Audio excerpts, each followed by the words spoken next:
আজকে আমরা দেখব স্থির তড়িৎ অধ্যায় থেকে আসা কুমিল্লা বোর্ড 2024 সালের প্রশ্নটি।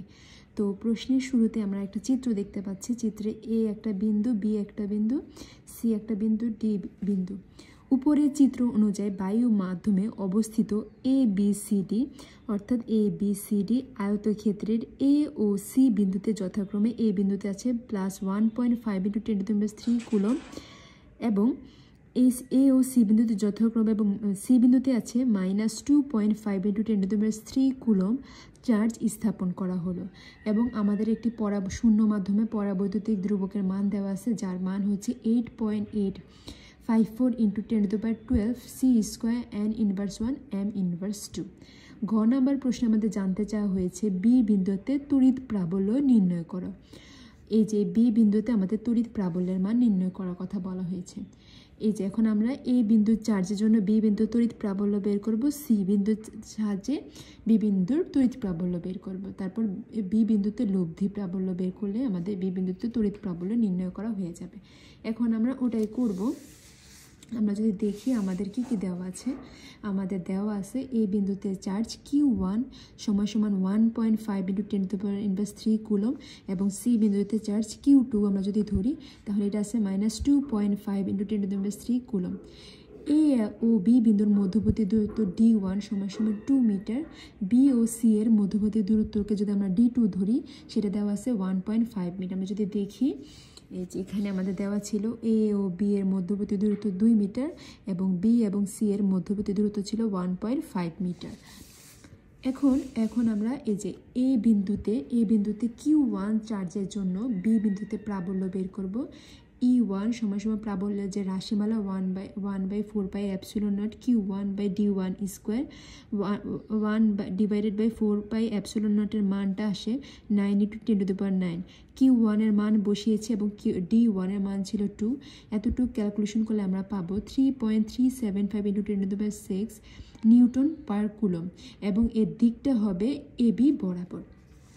যদি আমরা দেখি এর দিকটা হবে এই যে এ থেকে বি বরাবর অর্থাৎ এ বরাবর।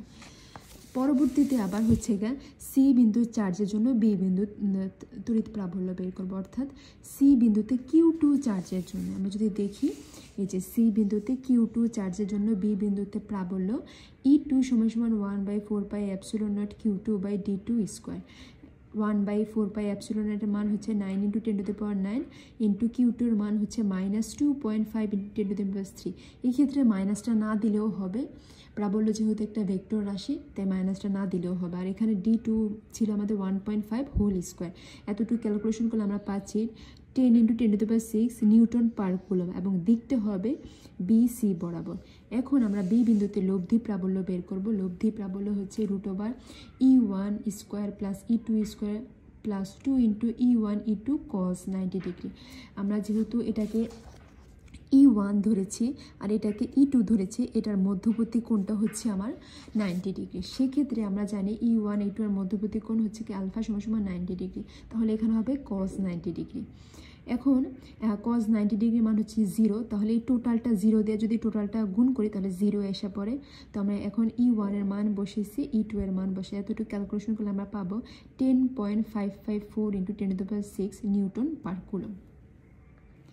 এখন আমরা গহনং প্রশ্নটা যদি দেখি, গহনংয়ে জানতে চাওয়া হয়েছে যদি বি ও ডি বিন্দুতে একটি ধাতব তার দ্বারা সংযুক্ত করা হয়, অর্থাৎ এ বিন্দু থেকে এ বিন্দুতে যদি আমরা একটা তার দ্বারা সংযুক্ত করি তবে ধনাত্মক আধান কোন দিকে প্রভাবিত হবে। আচ্ছা, আমাদের বলছে যে ধনাত্মক আধান কোন দিকে প্রভাবিত হবে। তো সেই ক্ষেত্রে আমরা হচ্ছে বি বিন্দুতে বিভব বের করব এবং ডি বিন্দুতে বিভব বের করব। কিভাবে বের করব, আমরা একবার এ বিন্দুর চার্জের এ এবং সি বিন্দুর চার্জের জন্য বি বিন্দুতে বিভব বের করব, আবার এ এবং সি বিন্দুতে চার্জের জন্য ডি বিন্দুতে বিভব বের করব। কারণ আমরা জানি তড়িৎ হচ্ছে উচ্চ বিভব থেকে নিম্ন বিভবের দিকে সঞ্চারিত হয়, যার কারণে আমরা বি এবং ডি বিন্দুতে কী বের করব, বিভব বের করব। এখন আমরা এই কাজটাই করব।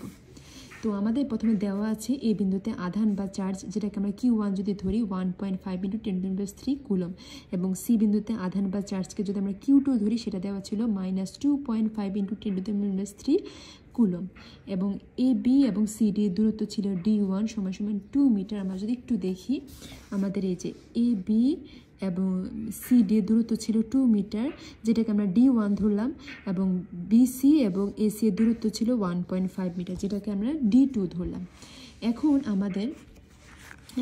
এখন A এবং C বিন্দু চার্জের জন্য D বিন্দুতে বিভব, অর্থাৎ আমরা প্রথমে বের করব B বিন্দুতে বিভব। এই যে A এবং C বিন্দু চার্জের জন্য B বিন্দুতে একবার বিভব বের করব, আবার A এবং C বিন্দু চার্জের জন্য একবার D বিন্দুর বিভব বের করব। তো আমরা প্রথমে A এবং C বিন্দুর চার্জের জন্য B বিন্দুর বিভব হচ্ছে VV = 1/4πε0। প্রথমটা হচ্ছে আমার A বিন্দুর চার্জের জন্য, তাহলে Q1/D1 প্লাস 1/4πε0 Q2 হচ্ছে আমার C বিন্দু চার্জের জন্য ডিভাইডেড বাই D2। এখান থেকে আমরা 1/4πε0 কমন নিতে পারি, সেক্ষেত্রে আমার থাকে Q1/D1 প্লাস Q2/D2। এখন Q1 এর মান বসালাম, D1 এর মান বসালাম, Q2 এর মান বসালাম, D2 এর মান বসালাম। যেহেতু বিভব একটি স্কেলার আসে, তাই মাইনাস থাকলে মাইনাসই লিখব। আর 1/4πε0 এর মান হচ্ছে 9 × 10⁹। সেক্ষেত্রে আমরা এতটুকু ক্যালকুলেশন করলে আমরা পাই -8.253 × 10⁻³ ভোল্ট।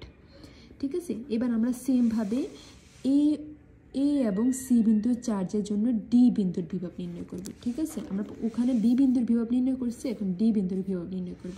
সেটা হবে VD = 1/4πε0 Q1/D2।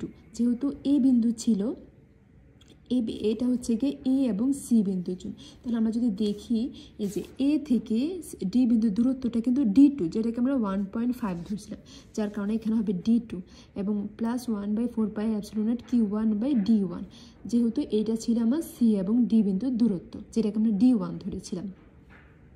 এখন এতটুকু ক্যালকুলেশন, এবার Q1 D2 এর মান বসালাম, Q2 D2 এর মান বসালাম, এটা আসবে -2.25 × 10⁶ ভোল্ট।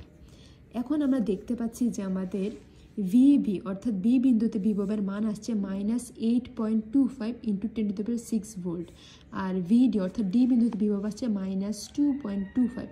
তাহলে কে বেশি মাইনাস? অবশ্যই B বিন্দুতে বিভবটা বেশি মাইনাস।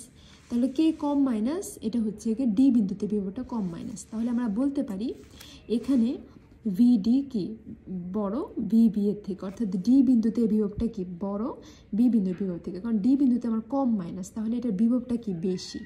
আর আমরা জানি তড়িৎ উচ্চ বিভব থেকে নিম্ন বিভবের দিকে যাবে, এখানে D বিন্দু থেকে বিভব কোন বিন্দুতে যাবে? B বিন্দুর দিকে যাবে। ঠিক আছে, কারণ D বিন্দুতে বিভবটা হচ্ছে আমার উচ্চ এবং B বিন্দুতে বিভবটা হচ্ছে নিম্ন। সুতরাং B এবং D কে ধাতব তার দ্বারা যদি সংযুক্ত করি, ধনাত্মক আধান D বিন্দু থেকে B বিন্দুর দিকে যাবে, কারণ D বিন্দুতে হচ্ছে আমার উচ্চ বিভব, তড়িৎ হচ্ছে উচ্চ বিভব থেকে নিম্ন বিভবের দিকে যায়, যার কারণে আমাদের হচ্ছে আধান ধনাত্মক দিকে, মানে ধনাত্মক আধানটা D বিন্দু থেকে B বিন্দুতে প্রভাবিত হবে। আশা করি বোঝা গেছে।